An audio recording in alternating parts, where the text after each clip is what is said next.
In this video, I'm going to show you how we can AI expand an image or background in PicsArt, and this is actually very easy. The first thing that you need to do is to import the image or background into PicsArt, and after we have done it, we click on Tools right here. And what you need to do next is we click on AI expand right here. So it will load, and then we can choose a format template, for example, for YouTube or a banner or whatever.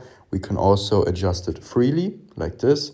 For this video, I'm going to choose YouTube thumbnail format, and now we're going to click on generate, and now this will load, and it will basically fill out the image so that it will fit in the 16:9 format for YouTube. Now this can take a while. As you can see, it's done right now. Just gonna click on download, and then you can save the image to your phone gallery.